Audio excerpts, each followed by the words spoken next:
I was working at Apple. It's one of the best jobs apparently in the world.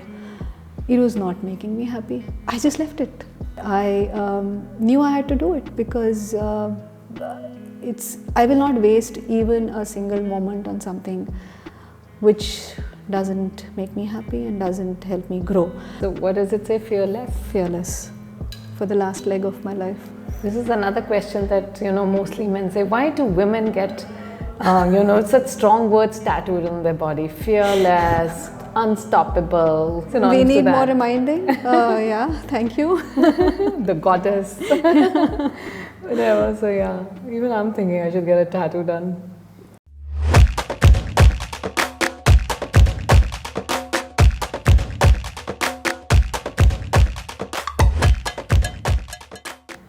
Hello everyone, and this is yet another very beautiful episode going to be for Second Act Podcast. I'm always in search of people who are discovering themselves. And I don't know, LinkedIn has become such a great aggregator for me that somehow or the other, people who are doing amazing amount of work on themselves first come up on my feed.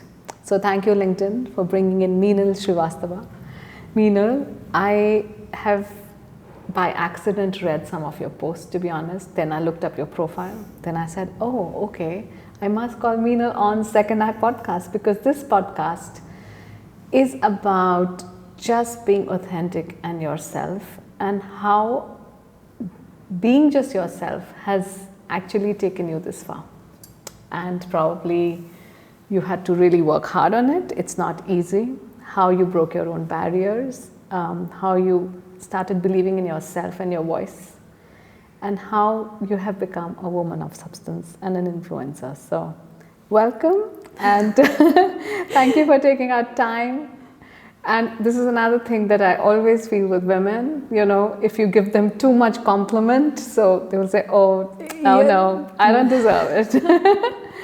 So welcome, and you truly deserve it. And how do you feel today? Thanks for that introduction. But true to what you said, the initial first reaction is like, really? And then the next is, oh, those are too many questions. But hopefully I will unravel part of it. I'll try and attempt one of them, where you mentioned that you've managed to reach out to people who've been true to themselves in their journey. And again, while you were saying all those, while you were mentioning all those questions, I was like, have I really been true to my journey? I don't think I have answer to that, but yes, what I have managed to do is, I've been working for the past 2.5 decades now. I have a young son. I went through a difficult pregnancy. I've been working throughout, and I think a lot of what you read and a lot of stories that I put out there has been of that journey, which in all honesty is pretty vanilla, and I do interact, a lot of women do reach out on the platform, and we've had many conversations, and I realized that it's just not me. And in fact, that gave me the courage to come out more openly. And I think that gave me the strength to be just a bit more vulnerable, I think all of us feel it. But yes, what I've attempted to do is to just put my vulnerability out there and just share part and bits and pieces of my journey. So I don't think I've had a very outstanding life, honestly, in the sense that I've lived my life, because when I was growing up, there wasn't a strict, definition of ambition for me. And I think I've mentioned it a few times that what I wanted from life was a sweet, simple home, get married, have a few kids, live in a big farmhouse with multiple dogs. And I think that's what a lot of women have, when they start off, because I think while you're growing up, and at least for me, there weren't many ideal formats of life of women that you could look up to. So I thought this was what was a very fairy tale-ish version of book, fairy tale-ish version of life that I wanted. And I ran after it. with all my heart and soul, and career did happen, yes, but honestly I think career happened by default to a certain extent, because you just keep taking the next step after the next step without ever really visualizing what you want. And I think 2 decades down the line, only now, I've realized the power of really asking for something, and the strength that power of manifestation has, because only when you know what you want, you get that. So I think the past 2 decades of my life, I was running after a version of life which I did get to a certain extent, but from a career, what sort of a person should I be? What sort of a mother should I be? What makes me happy? What really fulfills me? I don't think I address those questions very consciously. And I think what I write is, a lot of it is my attempt to reach those answers, because I also know that it won't happen that magically one day suddenly the light bulb will glow and you will get to know what you want. It's a constant process, but I'm happy that I have started work on that. I'm happy to have you here today. I can only say that because while I was reading what you write, I went through some of your blogs as well, and in much simplicity you have a great expression. You write what you feel, you write what you are going through, and the emotions are very apparent. So though I believe that yes, there is no magic which happens one fine day, but the magic is that we don't leave this process of discovering. And I think you've been working on yourself consciously. Sometimes we don't realize it and it's happening in the background. So you are definitely that person, I feel. The thing is, I don't know whether magic will happen or does happen or not. But I think what my attempt is to keep believing in magic, and Good. and I think that's very powerful, that when you start believing that yes, miracles can happen. And I think motherhood taught me that to a very large extent. Only when I became a mother I realized how powerful small moments can be, and how simple, just simple moments can lead you to something which is pure magic. And again, the definition of magic when you're growing up is something, something very fancy, something unattainable, something, again, very fairy tale-ish, which does not happen.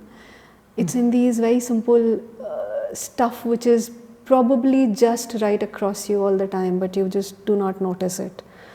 So I think my process has made me more aware and more accepting, and I am liking that version of myself now. Yeah. But if I ask you, Minal, who you are, can you describe that, and how have you evolved from the Minal who was many years ago? One of my favorite books is Alice in Wonderland. Okay. Now we have it somewhere here, definitely. So in that, there are a couple of lines where Alice is asked that, who are you? And, she replies that, I don't know, I was something a few moments ago, where she was smaller and, and then she has that drink and she becomes bigger, but now I am somebody else, so I don't recognize who I am anymore. I didn't understand what that meant, I've read it like when I was a kid. I read it. I read it as a fairy tale. I didn't understand what that meant. I think only now I'm realizing the significance of each and every line. And that's what I am. Like, I don't know who I am at any particular moment, because I'm changing, evolving, and I think earlier it used to make me very, very uncomfortable, insecure.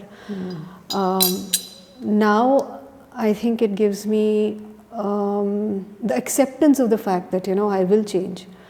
The acceptance of the fact that since I'm changing, everything around me will also change. That has given me a lot of stability.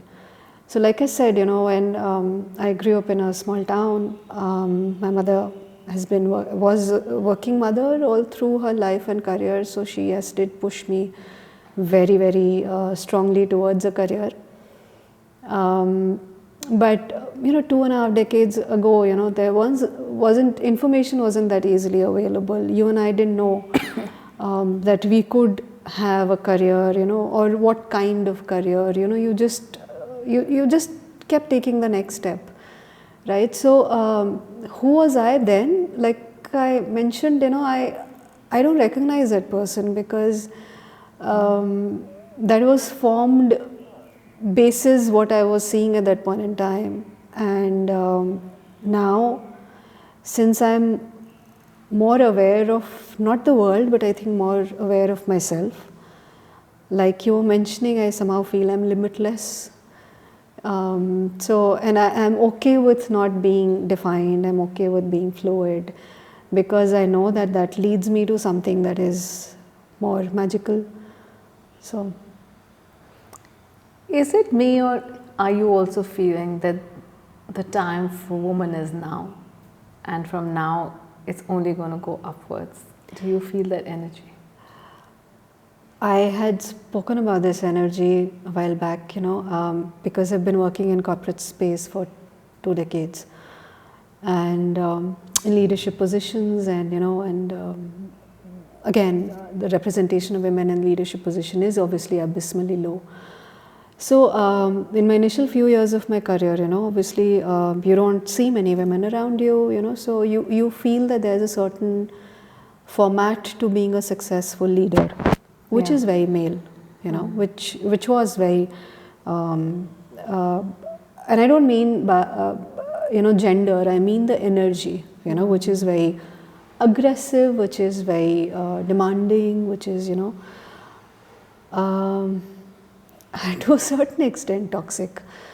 But now, and I have a 11-year-old son, and now when I look at him and I realize that he will be entering into some format of workspace a few years down the line, and I don't think he deserves a world like that. I don't think he deserves leaders like that. So bulk of the workspace for sure, and hence the world will have to become more feminine.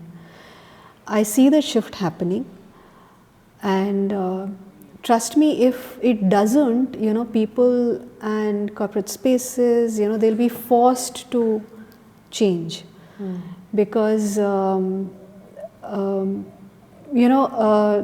sort of people that we're getting in the workspace a few decades down the line, they will not understand, or they will not just follow a prescribed version of life. So what you need to do for them is to make them believe in a bigger purpose. How will the economy run? In the sense that how will you make a 20-year-old young kid believe in a bigger purpose when he's doing the meanest, lowest level of job, right?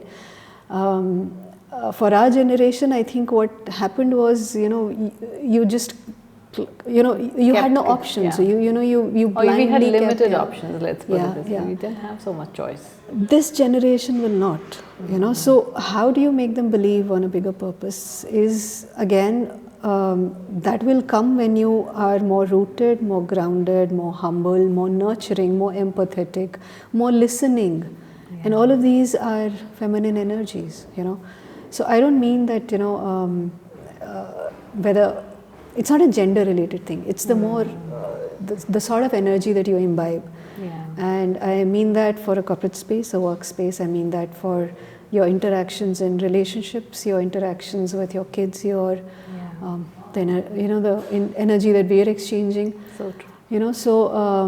And in all of this, to come back to your question in a very rounded way, but I do know that if the energy is feminine in future, women will thrive, because the strength that women have, which a few decades, many years earlier, when you're shifting from an industrial economy, was not probably valued as much. Now it'll become the core to survival. If you're not that, if you're not intuitive, if you're not creative, if you're not individualistic, if you're not humble, Yeah. you will not survive. Which is so true. And I think pandemic did show a lot of faces like these. Yeah. And I think the world has become kind of, at least more, I would think so, at least people are thinking, not in the sense of what they're bringing to others, but what they're bringing to themselves. Yeah. People have become more conscious about self-care, about creating my own boundaries. I know that I can only do this much and not more. I'm collapsing. I need, my time out. I need my family. I think those things have surfaced, and maybe for the good. And that's also shown then a lot more emotions than before. I think that was a good step of COVID. I feel that people recognized also your own core, like, the core which belongs to you. And then other people are probably, you just stop them for intruding and you say, okay, you know what, initially I was okay with it, but not anymore because my time is limited and my resources are limited and this is what I want to spend on. So I think that way I feel, yes. You spoke about feminine energy. So definitely feminine energy and woman are two different things still. Feminine energy can exist in anybody, and so I think it should surface also in men. But my question to you is more about women, and because women, I thought that are getting the voice, are getting also resources, are getting a lot of exposure. So they started to come up and say, okay, this is where I demand, or this is what I expect, and we are questioning the norm. So is it seeming like aggression, or is it seeming like, what should I say, arrogance, or is it seeming like being rude? What do you think? Do you face that also in and outside the corporate world? So I agree with you on that. It's being perceived as, yes, aggression, which is very, very normal process in the sense that when you start, and again, it's a journey, right? So only now, and I'm talking from a workspace perspective, in India, it's pretty nascent, just a few decades old of history of, organized workspaces for us. And in all of that, even women coming in and contributing, and the ratio is still, honestly, when you're on the other side, you'll realize it's pretty pathetic, really pathetic. Yes. The category that I work in currently, the percentage of women in the, in the not even leadership in, workspace is 1.4%. Oh, it's that bad. So, one thing is, anyways, you will come across as an outsider, because you just so, poorly represented. So what happens is, in that sort of environment, you end up questioning yourself much more because you stand out. Whether you do something or don't do something, you will be different, and that's a very, you need a lot of strength to maneuver that. I read a lot of stories on immigrants, and I've heard how, when you relocate to another country, when you're a minority, how difficult it is to, emotionally be part of it. But what I feel is, in your own country, when you're in a workspace, if you're the only woman in a meeting room, don't underestimate what it does to your emotion or your psyche. A lot of times what happens is, for the rest of the world, it's normal, because it's not impacting them as much. But I think if you're aware of it, that yes, it's not normal, and you are the only, and you will feel like an outsider. And hence you're more conscious of what you say, how you speak, how you dress, how you behave. And in all of that, what somebody else is perceiving you as, because you're questioning, or, and yes, for me also it's been a journey, right? Initially I won't question, but yes, I've been 20 years. I think that's the beauty of aging, you stop caring. So, but at this age, yes, I don't care as much what the others are saying about you. but I do believe that it comes across as aggression. It is perceived as aggression. It's not taken too kindly. It's not acceptable, and so be it. But so be it. It's okay. But again, I am saying this at 44. I don't know if the same person, me, was in the same situation at 24. I would have done that. So yeah, to experience life, you have to live it. Yeah. You have to live it. And there is no shortcut to it, right? Yeah. There is no shortcut to it. We all have to go through it. And I think aging that way is a very beautiful process, because you do seem more learned, more hands-on, and more capable of handling all kinds of diversities. You know, there are so many things that we are reading these days and we are feeling as well, like being termed as a woman CEO, the woman leadership, the woman this, the woman that. It's a bit strange for me, to be honest, because why should we be, called out separately? It's not a man leadership, man CEO, and nobody does that, right? So, do you see this becoming like a topic which doesn't need this kind of attention? And if it is still needing, are we really creating an inclusive world? I think what we should be questioning is, why is it still needing a conversation? And you've been on the other side, right? I think any sort of conversation helps. So any sort of noise around it, any sort of, platform which addresses it will help for sure. Because we've not even scratched the surface. Yeah, that is true. There's such a long, and sometimes, it disheartens me, because in my 2 decades of being here, I at times feel that perhaps we take 1 step forward and then 2 steps backward. Because all sorts of, I get a lot of mails and from, younger women, and I somehow feel saddened that bulk of what I faced, or bulk of what I went through, none of the issues are resolved, in the sense that somebody who's 2 decades younger to me is coming and probably facing the same thing. So nothing changes, and sometimes you feel like a failure, that your being there also did not make an impact. And I think I'm 44 now, and I think that's where I've started questioning myself a lot more. The word impact, it's not about your designations, your exact role, your money that you're earning. It's more about, did I really make a difference? Did I really create an impact? And it honestly, at times I feel like, no, nothing has changed. And so all sorts of conversation, and then the conversations are changing, because what we had 2 decades ago, those maybe might be the issues, but the people who are facing them are different, in the sense that they have more options. They are in relationships which are probably a bit more stable, in the sense that at least the awareness is there, right? But if it hasn't moved, if there's a lot of work that is needed to move the needle, I would say please go on and have those conversations, because I don't think we've done much around that yet. So if I go back to your life, what are the kind of challenges you think you faced, and you probably could maneuver some but still haven't been able to maneuver some? I think bulk of my challenges honestly have been more internal, more on my limiting perception of what life could be.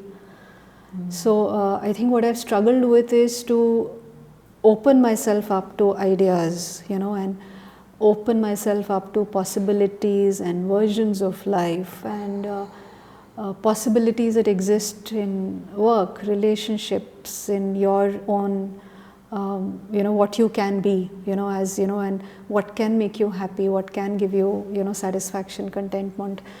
All of that, has gone through a huge roller coaster. But whatever I faced has been more my own mental limitations than, and obviously the operational challenges like any other woman. You working, you go through pregnancy, you have a child, you have a home to balance, you have your own series of doubts of, whether you're doing enough, whether you're raising a good child, or you're not a good mother, you're not a good employee, you've not done enough in your career. So all of those doubts will exist and still do exist at times. But I think what I have managed to do only now is to accept that yes, doubts do exist, but be at peace with the fact that I know that I'll get over it, in the sense that because I do also understand that there's something more that exists after those doubts are quietened. So I have learned to again work with myself more, and I think that comes from first accepting yourself more. And that needed a lot of work. That definitely needed a lot of work. And after that, I think it's become a bit more easier. So what do you do really to understand yourself better? That again depends on what sort of a phase am I in. See, there are... life is cyclical, there'll be ups and downs, and there'll be some moments when everything that you wished for is happening exactly the way you wanted it to happen. And in those moments, you'll feel, I feel in those moments, I feel a bit detached from myself. And weirdly for me, the only times when I've really understood who am I and, been really grounded to my core, in the sense that you're deep within and you totally connected to myself, has been in my lowest of phases, when everything that you would have visualized or were working towards does not happen, and then somehow you reach the rock bottom.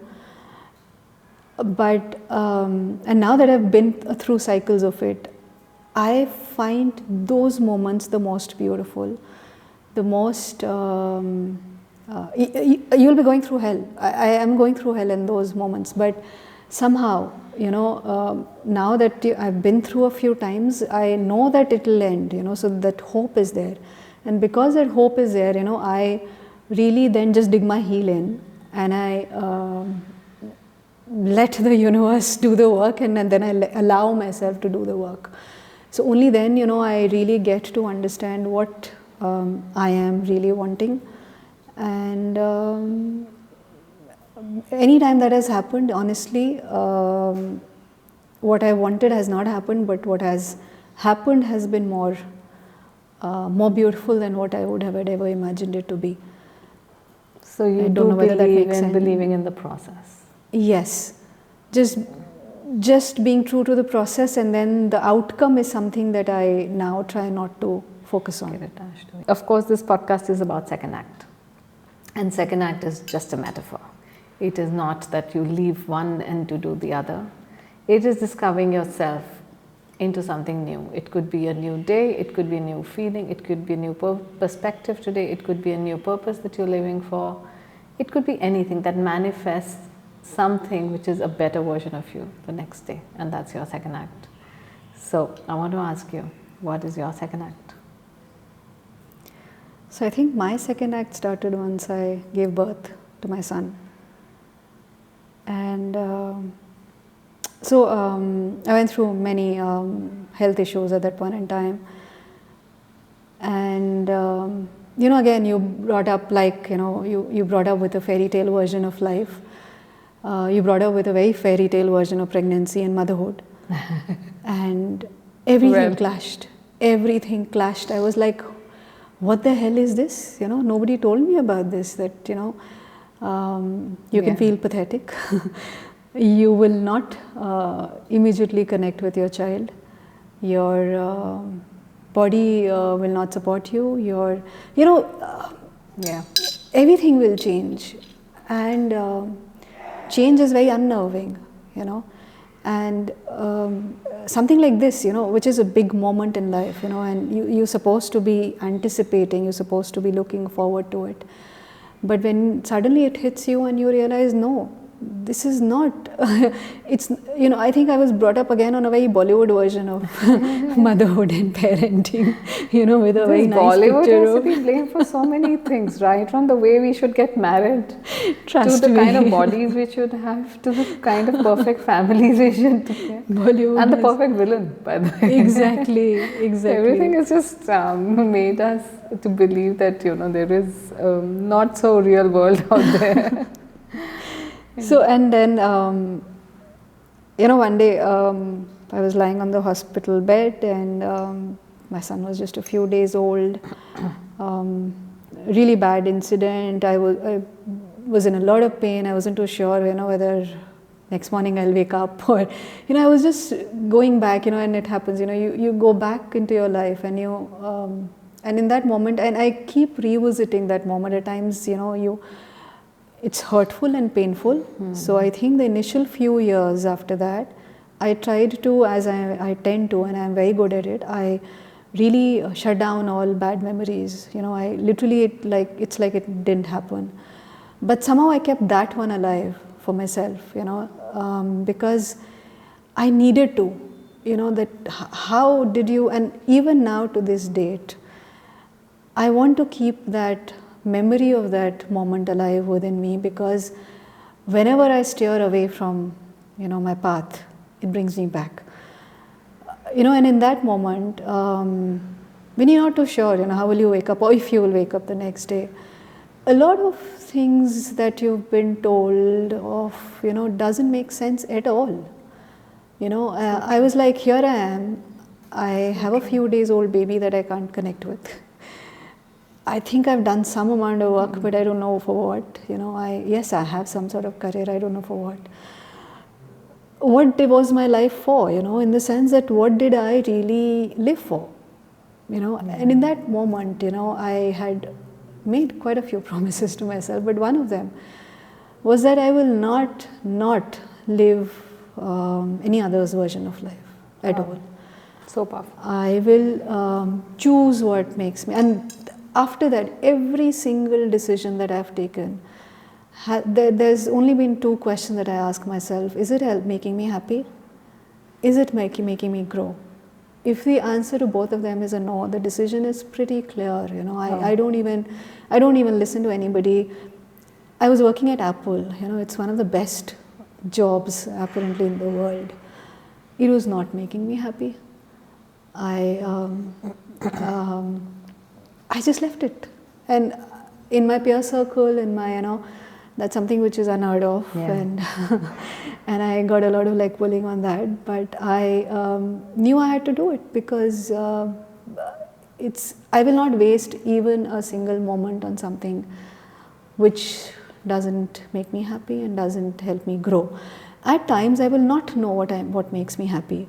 Then what I'll do is I'll try and make effort, and I'll make the attempt to figure out what makes me happy, because otherwise my choices will not be right, and I will, once I have that, then I'll work towards it and I'll get it. So getting it is not an issue, finding it is an issue. No, this is very powerful what you said, to be honest, and I don't know what it takes to get here, to be so clear. I'm sure there is a lot of path that you have covered. Loneliness. I was a very geeky, weird child, totally alone all the time. So yeah, I think a lot of it comes from childhood, for sure, because you just get built like that, I think, to a certain extent. And then yes, whatever life throws your way, it throws your way. So if I ask you to sum up that, tell me 3 things about your life lessons, what are those going to be? I'm thinking. 3 life lessons. Like I said, the pivotal moments in my life have been when I have tried to understand what I want, and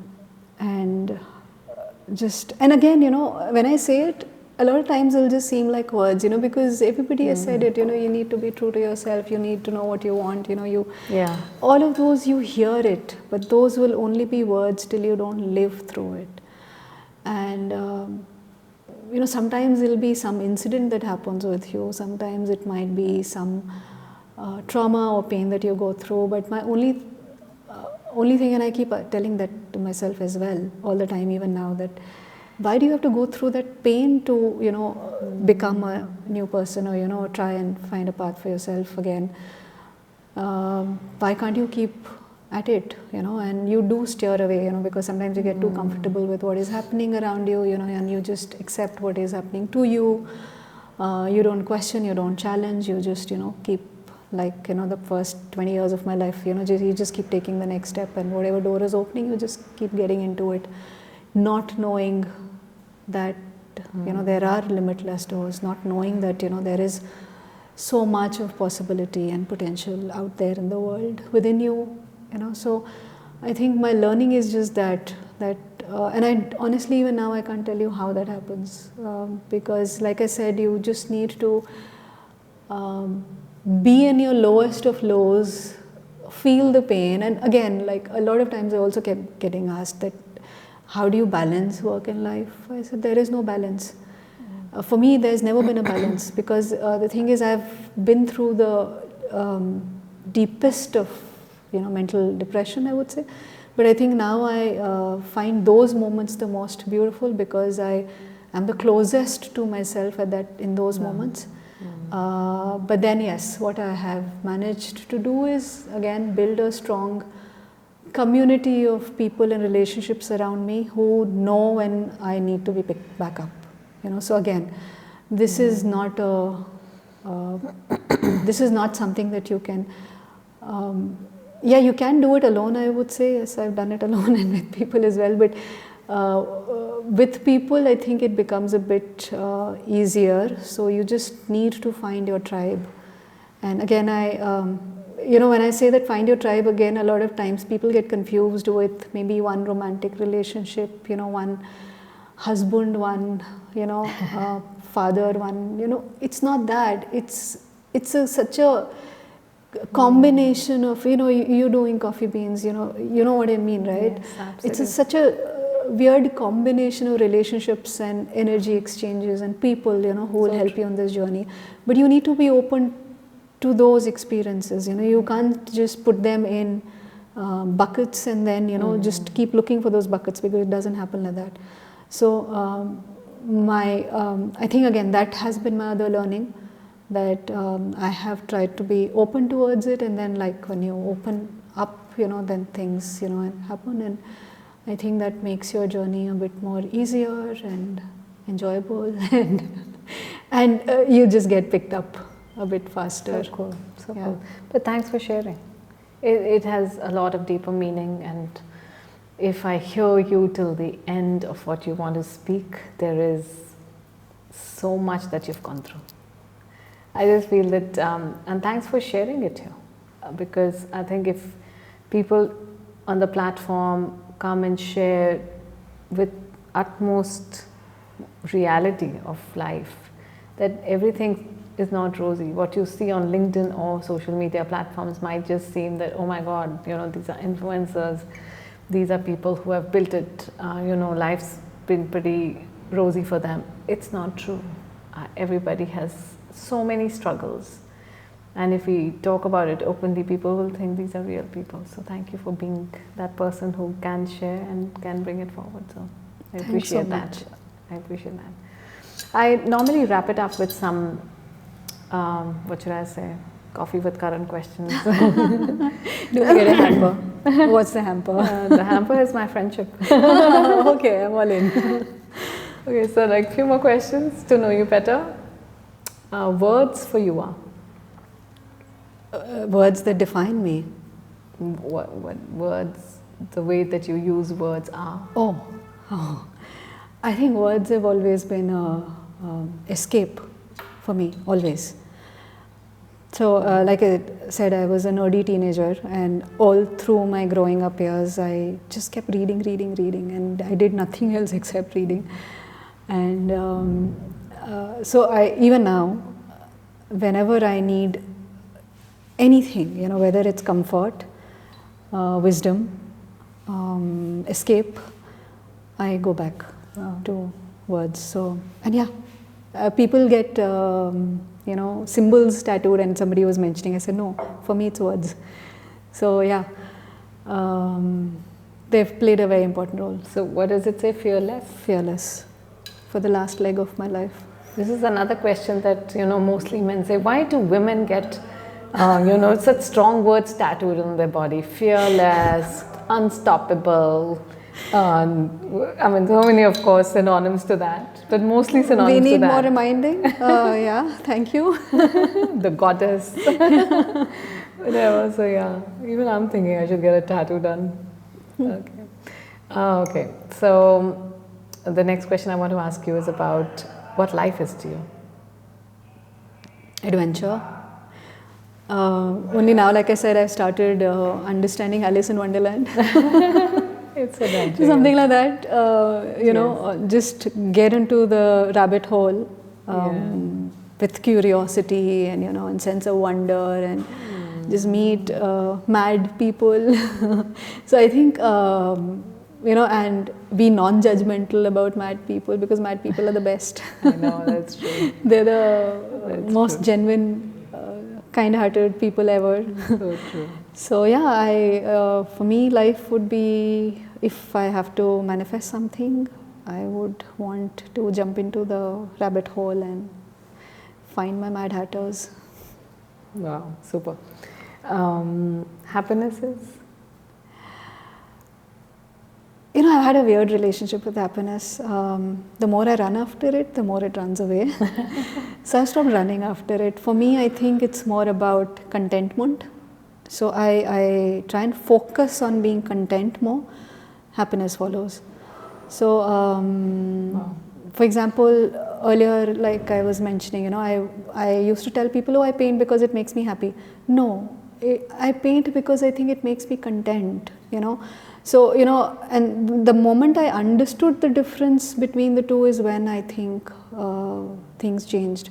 Because now I don't paint for the output, it can be anything, So if it turns out good, it'll make you happy, right? What if it turns out bad? It'll not make you happy. So you understand, so that's why, I, whatever I do, I look for contentment. Is it now, if I'm doing this, is it making me content? Yes. If it's making me happy, then I don't give it more weightage, because I know it's flimsy. Motherhood to you is? Oh, that need another session. That need but motherhood is honestly, it's been life-changing. I was a very reluctant mother. I was a very scared mother. I got into it very underconfident, unsure. And suddenly, you're responsible for a life. Yes, absolutely. And that's a weird feeling, it hits you in the gut. And then, everything starts impacting you personally, environment, pollution, corporate world, everything starts impacting you personally. And so I think, but that's where I think my phase 2 of my life started. And the next version of me started. So yeah, it's almost being reborn. Motherhood is, for me, so that's why I named my son Nahan, which means the beginning. Yeah. And he keeps pulling me on that, because there are so many Nahans in his class. So it was not for you, it was for me. Which is true. You were the beginning for me. Yeah, so true. Okay, so one last thing that you want to leave us with. One thought that is right on top of you. That's difficult. Any quotation, anything, any book. Alice in Wonderland. And find your Wonderland and Mad Hatters. Yeah. I think, those would be my last words. Yeah, so let's be on the adventure called life. And thanks, my dear. It was a very heartfelt conversation. A lot came out. And thanks for sharing it. That's all I can say. This is a platform where I really admire people like you who come and speak. So it's been an honor and such a great one to meet you. Okay, my hamper. My friendship. All right, see you. See you. So this is yet another incredible episode of Discover Your Second Act. I'm hoping that as me, you are feeling very, very excited, enthusiastic, and learned about all the nuggets that came out. So follow us on Spotify, YouTube, Apple, and of course, until next time, keep discovering your second